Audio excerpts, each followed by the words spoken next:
This podcast is a dramatization based on a true story and real events. It was created after research from various sources, including E. Howard Hunt's own writings. For dramatic purposes, the podcast contains fictionalized scenes, including imagined dialogue. The views and opinions expressed in the podcast are those of the characters only, and do not necessarily reflect or represent the views and opinions held by individuals on which those characters are based. This story also contains strong language throughout. Incoming transmission. Welcome. This is Tue Spies, the podcast that takes you deep inside the greatest secret missions of all time. Week by week, you'll hear the true stories behind the operations that have shaped the world we live in. Tue Spies. You'll meet the people who live life undercover. What do they know? What are their skills? And what would you do in their position? This is Tue Spies. Everything about the second break-in screamed walk away. All my experience as a CIA operative told me I should have said no. I'm Daisy Ridley, and this is Tue Spies from Spyscape Studios.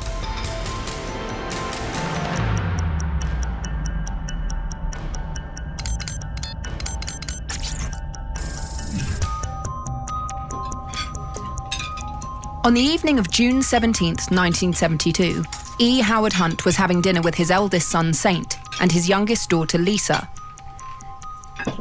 Hunt's wife, Dorothy, had taken Kevin, their eldest daughter, and David, the baby of the family, to Paris on a long-planned trip. Hunt was meant to accompany them, but at the last minute he had pulled out, citing work commitments. It was around 9 p.m. I kissed Saint and Lisa goodnight and told them I had some work to catch up on with Gordon.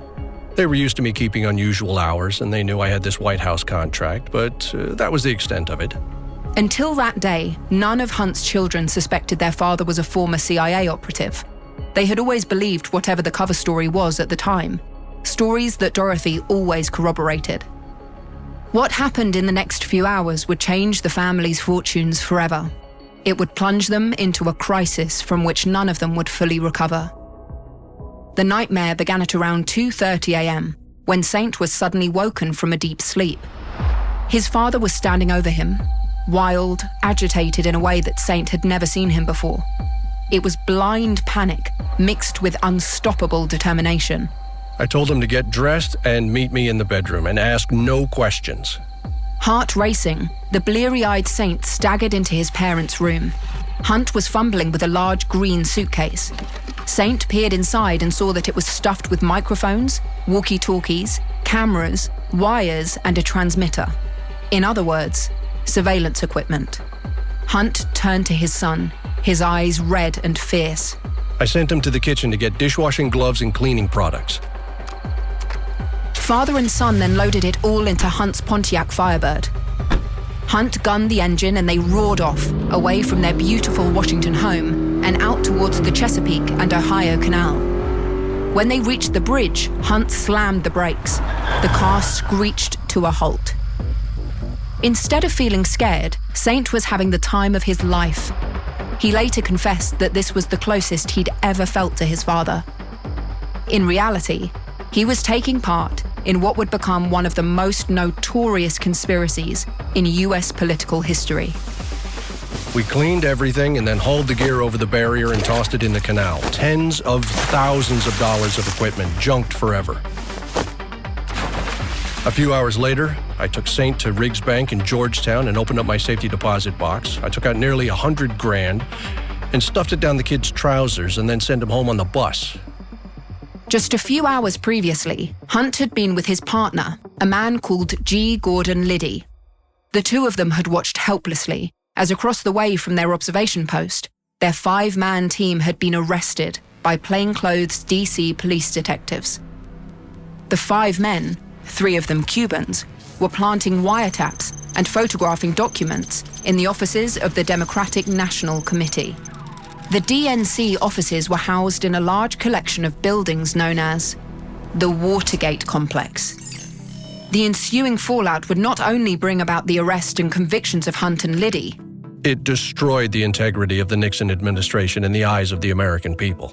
And forced the president to resign in a blaze of scandal 2 years later. In part 1, we saw how Howard Hunt helped to run the CIA's propaganda operations. Now we'll hear how he helped orchestrate the political scandal of the century. Welcome back to Howard Hunt Unleashed. Part 2, Project Gemstone. My time as a full-time CIA employee came to an end rather abruptly.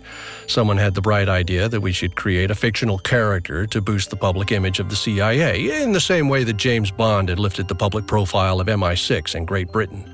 The Cambridge 5 scandal there had somewhat tarnished the reputation of the Secret Services, and James Bond had kind of rescued them. I was still doing agency work, but the writing served as good cover. It's 1964. With 4 young children and a good marriage, it was time to concentrate on family. So I was posted out to Madrid in '64, where I was charged with forging post-Franco alliances that could be useful after the general died. Continuity candidates, I guess you'd call them. Hunt would later reflect on this as one of the happiest periods of his life. He had always held a strong affinity for Spanish culture and was fluent in the language. But most of my time was spent working on the Peter Ward books. Hunt's Peter Ward novels, while failing to rouse the kind of enthusiasm Ian Fleming's 007 had captured around the world, were commercially successful enough to garner Hunt a series of book deals. But this idyllic time was short-lived. Hunt's fiction work was traced back to him and the CIA via a copyright registration at the Library of Congress. The higher-ups at the agency panicked, as they were strictly forbidden from running domestic operations, and this kind of mockingbird stuff, i.e. paying me to write pro-CIA thrillers, could be classified as a domestic propaganda exercise. Listeners will recall that the CIA's Operation Mockingbird was an elaborate strategy to wield influence, manipulating US domestic media on a massive scale. It was also top secret and would have been a major problem for the agency if exposed. The CIA's official remit was still very much international intelligence gathering, not domestic operations. So in '66, I was ordered to resign my full-time position and get rehired as a contract worker, which definitely felt like a demotion. A CIA contract worker, however experienced, is regarded differently to a full-time spook. Hunt's frustrations were compounded when his daughter Lisa was badly injured in a car accident. With mounting medical bills, Hunt and his wife Dorothy looked at their options. It was decided that Hunt would seek better paid work in the private sector. But he didn't exactly stray far from the agency. Through his network, Hunt secured a job working as a consultant for the Robert Mullen Company. Mullen & Co. had close ties to US intelligence and even carried out contract work for the CIA on occasion. But officially, Hunt was now working in PR. The family left Spain and resettled themselves in the Washington area, in a ranch-style home with horses and beautiful grounds. Life seemed calm, and despite Lisa's injuries, mostly happy. But I never did quite shake off the agency mindset. You can take the man out of the agency, but not the agency out of the man, you know? There was an itch I needed to scratch, and one day the opportunity came. It was 1971. President Richard Nixon, a Republican, had been in office for 2 years. The United States had been in the throes of civil unrest since the mid-60s. A succession of political assassinations shook the nation. Civil rights protests and anti-Vietnam demonstrations, all drenched in a new vision of sex, drugs, and rock and roll, pitted young against old as never before. To conservatives like Hunt, it felt like the end of times. And all those kids getting naked, getting high, and banging their tambourines, singing about how we'd entered the age of Aquarius. Give me a break. President Nixon swept into office on a strongman ticket. Born into poverty, Nixon was a political outsider, a straight-talking tough guy who was going to get the job done. He had courted the white Southern votes shed by Democrat Lyndon Johnson after he pushed through long-overdue civil rights reforms. In addition, Nixon promised to win in Vietnam, a conflict which had opened up a gaping wound in American society.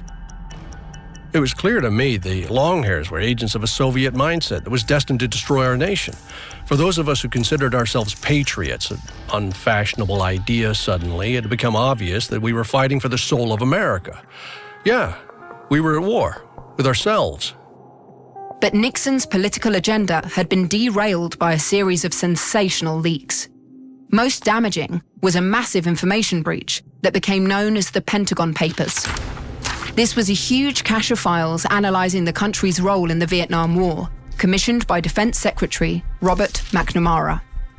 The files contained incendiary revelations. First, that the government had lied about the extent of US military operations at the start of their intervention. But worse, the Pentagon Papers showed that the government had suppressed reports indicating that this was a war that could never be won. Instead, they had escalated hostilities, resulting in massive US and Vietnamese casualties. Which is when I got a call from Chuck Colson. Chuck was an old Brown University man like myself. He was now working for the administration as a political advisor. Now, he told me the White House was setting up something called the Special Investigations Unit, the SIU. Nixon wanted those leaks shut down by any means necessary. Those were his words, and Colson thought I'd be just the guy to help. The old spirit was instantly reignited in Hunt. He could keep his respectable PR job, but now he had the chance to earn some extra money doing what he loved most: covert operations. And he'd be working for an administration way more politically aligned with Hunt's conservative worldview than Lyndon Johnson's ever was. I didn't think twice about it. I said yes immediately. Hunt was summoned to the White House to meet the other agent who would be running this operation. Enter G. Gordon Liddy, one of the most extraordinary and dangerous characters Hunt was ever to meet in his long career. Liddy was this shortish, jet-black mustachioed ex-FBI guy who was running the SIU. I mean, on paper, you couldn't fault him. Loyal, fanatical even. There was literally nothing this man wouldn't do. You could have asked him to go home and assassinate his wife and kids, and if you told him the order had come from the president himself, he'd have done it. Which, looking back, is why they should never have gone near him. It's not as if other warning signs weren't there. Liddy had this horribly scarred palm on his right hand. Dorothy made the mistake of asking him how he got it. Without saying a word, he just raised the hand and held it, palm down, over a lit candle, and he kept it there. I promise you, we could hear the skin sizzling. The whole thing was insane and kind of revolting. And he'd do it every time someone challenged his resolve. Anyway, this went on for about a minute, skin sizzling. The guy never blinked, with his wife, Frances, watching like this was the most adorable thing she'd ever seen. Eventually, Dorothy shouted at him to stop. Stop! She never did trust him after that, and she told me I shouldn't either. Instead, Hunt and Liddy became fast friends. It's not like Gordon was goose-stepping around the place. We had work to do. Indeed, they did. The Special Investigations Unit was soon given a nickname: the Plumbers. We were fixing leaks, after all. And it was time for their first mission: Project Gemstone. The Pentagon Papers had been leaked by a man called Daniel Ellsberg, a former Marine officer turned government advisor turned anti-war activist. When the Nixon administration learned of the Washington Post's decision to publish the leaks, they'd ordered a federal injunction on the grounds of national security. The dispute went all the way to the highest court in the land, but the Supreme Court wouldn't play ball. The Pentagon Papers entered the public domain. The CIA was asked to conduct what's called an assessment report. The CIA report stated that there was a strong likelihood that the Pentagon Papers had reached the KGB. Needless to say, the proverbial you-know-what hit the fan. I had strong suspicions myself that Ellsberg was being funded by the Soviets. This felt like the KGB's work to me. There is no evidence to back this claim. But when Hunt expressed his suspicions to his superiors at the White House, no one disagreed with his assessment. The decision was made by those closest to the president to switch tactics and go after Ellsberg himself. Gordon was ready to assassinate him. He thought that's what the mission was initially. Honestly, if I hadn't set him straight, he probably would have done it. Liddy was the kind of guy who could interpret insinuation, just a nod even, as a direct order. Hunt used his contacts in the CIA to obtain a psychological profile of Ellsberg. He hoped it would dredge up some salacious detail that could be used to blackmail him. But there was nothing juicy there, nothing we could use to undermine him publicly, so Gordon and I were asked to do a feasibility study regarding a potential break-in of Ellsberg's psychiatrist's office. We would photograph the files and use the evidence to bring this asshole down once and for all. An elaborate scheme was hatched to fly Hunt and Liddy to Los Angeles to case the premises of Ellsberg's psychiatrist and determine the feasibility of a break-in. It was routine spook stuff for us. We got wigs, aliases, and some cash and hopped on a flight to L.A. The White House higher-ups dishing out the orders were referred to by Hunt and Liddy as the principals. They were adamant that Hunt and Liddy were not to break into the psychiatrist's office themselves. They made their way to LA undercover, but for the break-in, they needed to put together a team. We needed people who were unwaveringly loyal, tough, and not caught up in the nitty-gritty of legalities. So naturally, I went to the Cubans. The Cubans Hunt is referring to were a small team of veterans from his Bay of Pigs days. I flew out to Miami, where most of these guys were based, and knocked on some doors. I have to admit, it was good to see them again. We'd been through a lot together back in April of '61. We were brothers. Brothers they were, united in their willingness to mount illegal operations. But the mission also established a new pattern in Hunt and Liddy's working methods. Despite their combined years of experience, the plumbers started to display worrying levels of practical ineptitude. Why is hard to tell.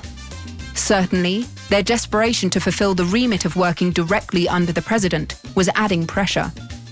As a consequence, the Ellsberg project was fraught with unintentionally comic details.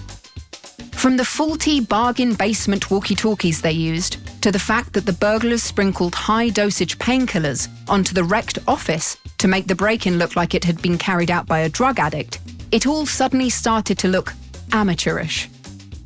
Worse still, the robbery failed to yield any meaningful results.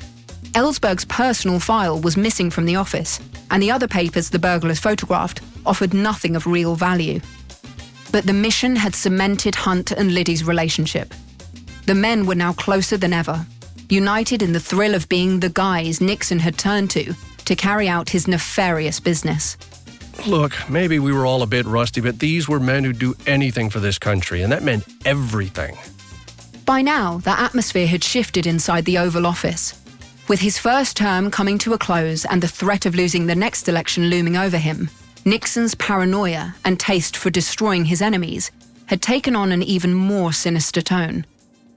The plumber's remit was about to change dramatically, and with it, the fortunes of everyone involved.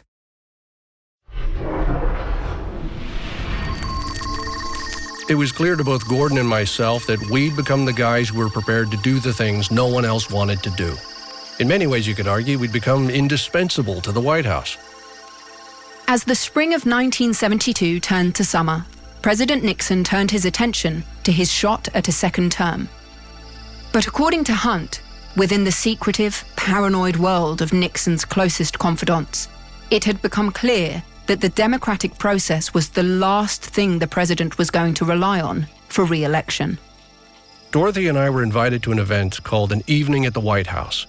The president stood receiving people, as is the way with those things. I shook hands with him and told him about Chuck Colson hiring me to work for him, and Nixon looked at me for a moment. There was a barely perceptible flicker in his eyes, and he just said, yes, he knew all about that. It was as much as he could do to say, I know what you guys are doing, and honestly, it felt like a thank you. I was elated. As we have already laid out in part 1, Hunt was drawn to what he described as men of action.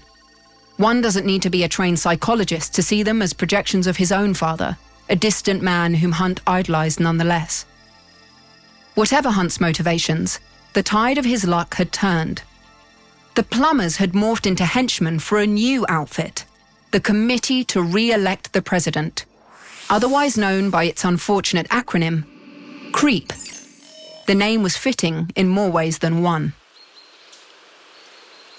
Things got moving when Hunt was visited by Liddy one morning in the late spring of 1972. Liddy informed Hunt that Creep had a new mission. At that time, anti-communist sentiment was at its peak. The Nixon White House had become fixated on the idea that Nixon's rivals had been receiving campaign funds from sources linked to Soviet Russia. Even Nixon himself was convinced that North Vietnam and even Fidel Castro's communist regime in Cuba were funneling cash into the Democrats' campaign for the presidency. So the mission was to break into the offices of the DNC and find the evidence we needed to pin this on them. Not only that, but with the White House's obsession with wiretapping already out of control, the plumbers were also charged with the task of installing bugging devices. The DNC, the Democratic National Committee, had its headquarters in the vast Watergate complex in the so-called Foggy Bottom District, located on the western edge of Washington, D.C., bordering the Potomac River. Watergate's distinctive curves were soon to become known the world over. The complex also housed a luxury hotel. We put the team back together, and once again we had to recon the building so we could put together a credible plan. The plumbers needed sophisticated surveillance equipment, so Liddy recruited an electronics expert named James McCord, which was when they ran into their first problem.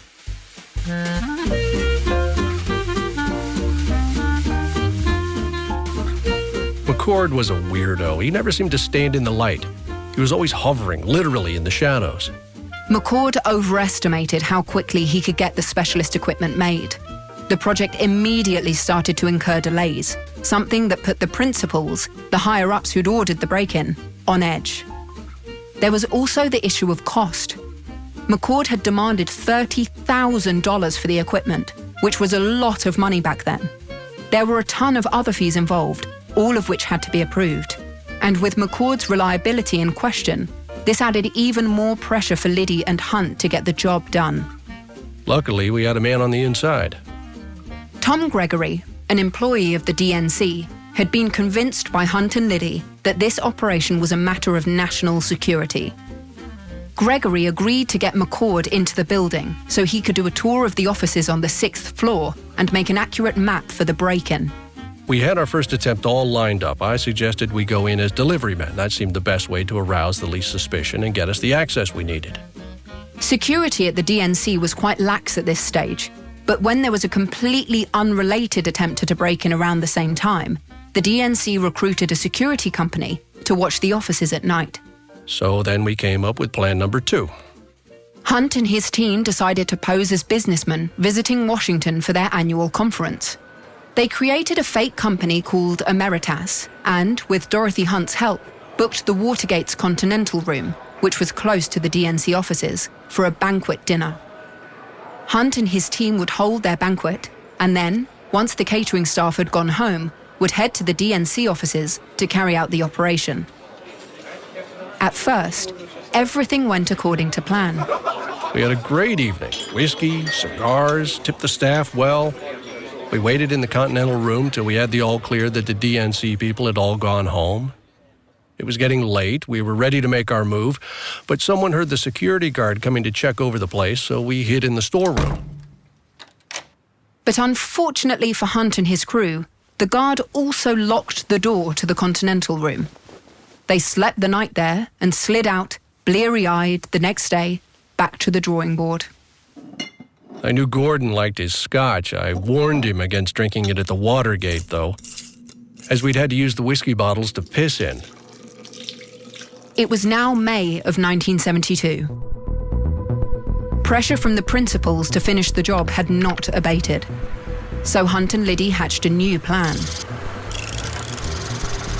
The only way that they hadn't tried to break in was through the underground car park that linked the various sections of the Watergate complex. They could park and unload in one area and then travel across to another and gain entry through the service lift.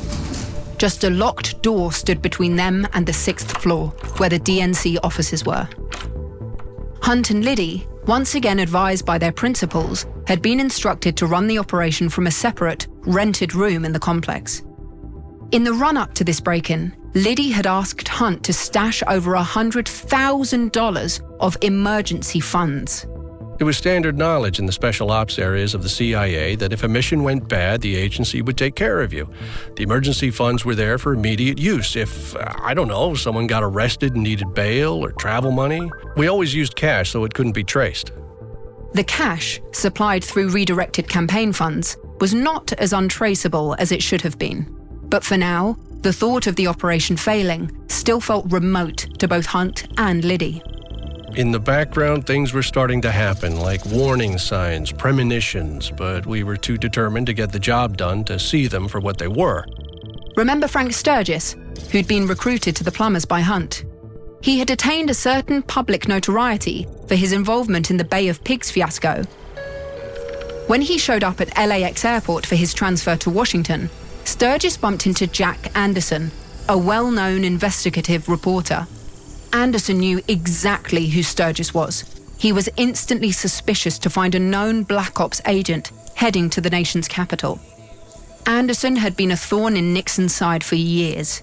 He'd relentlessly pursued every single lead he could to expose the rotten core at the heart of Nixon's politics. Coulson and I had already discussed having Anderson assassinated. He thought I'd be the right person to do it with my CIA background. I mentioned it to Liddy, and we contemplated a range of options, most of them involving poison. Then Liddy proposed he'd just stab Anderson to death and make it look like he'd been mugged. We took this final suggestion back to Coulson, but the plan was shelved. I don't know who canned it, but maybe they'd started to realize how crazy Liddy was. Sturgis bumping into Anderson and trying awkwardly to fob him off, and thereby arousing further suspicion, was not good news for the Plumbers. On May the 26th, 1972, the 5 men attempted to break into the DNC offices once again.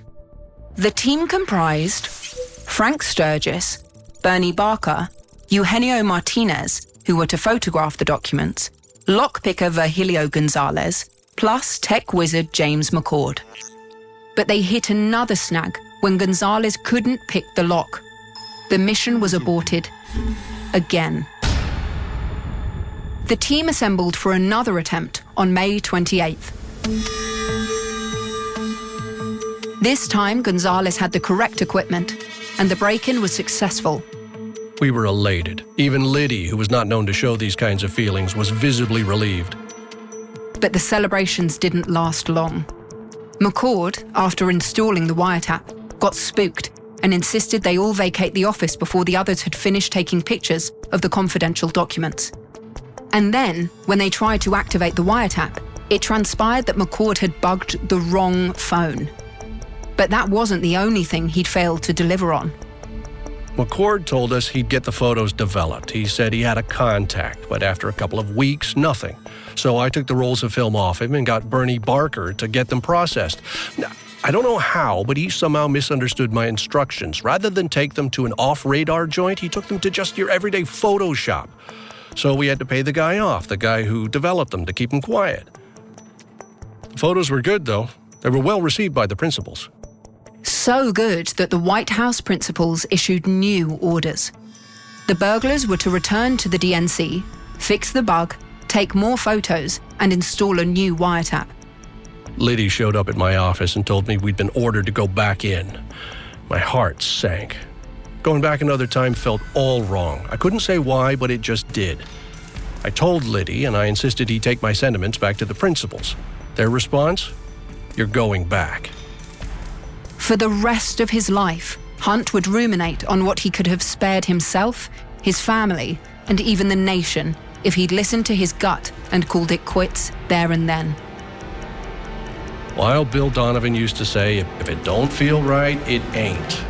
But Hunt stayed on board the project. Orders were orders. And that was Liddy's power, too, you know? He'd locked in and nothing was going to stop him. I think, if I'm honest, I was frightened of what he'd do if I resisted him. And as if they needed it, there was one more omen that should have made them wonder about whether to proceed. Tom Gregory, their inside man at the DNC, had suddenly resigned. The accumulating pressure of assisting the Plumbers had overwhelmed him. We return then to where we began this story. the evening of June 17th, 1972. Dorothy Hunt was in Paris with Kevin and David. Howard Hunt had just said goodbye to Saint and Lisa and met with Gordon Liddy near the Watergate building. We approached the underground car park to find our 5 guys waiting for us. To get in through the door in the underground car park, the plumbers had taped the latch on the door. But when they checked later, the tape had been removed.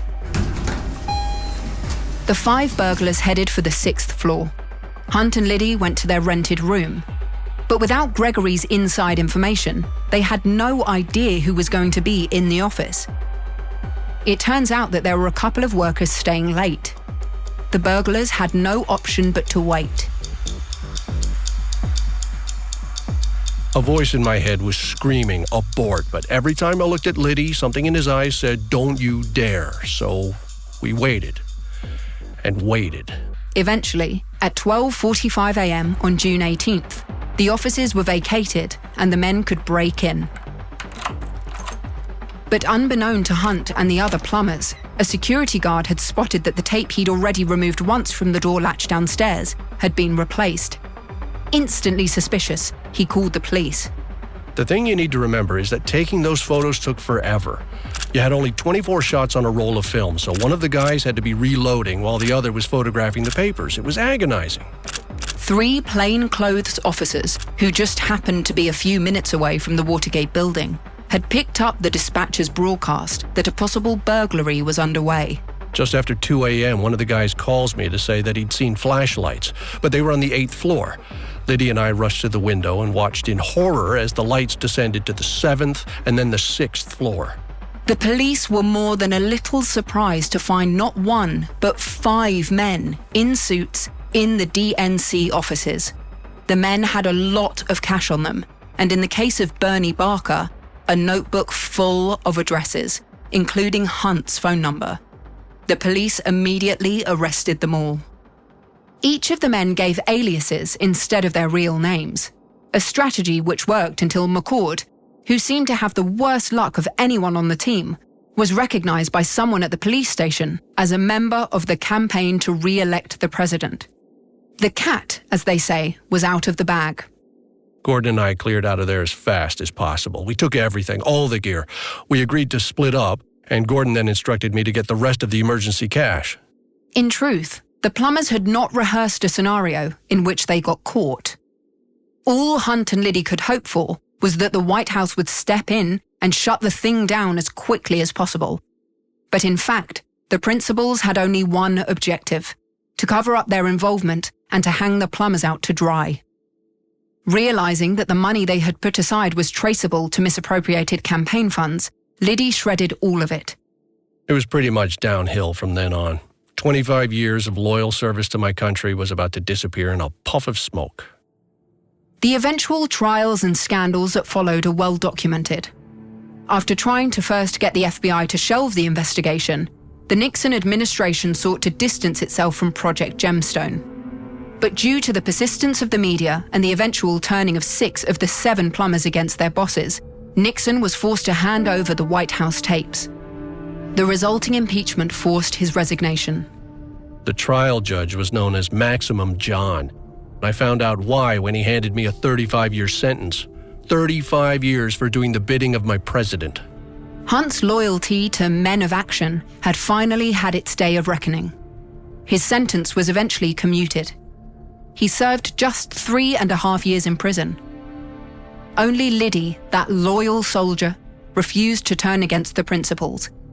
He ended up serving 8 years.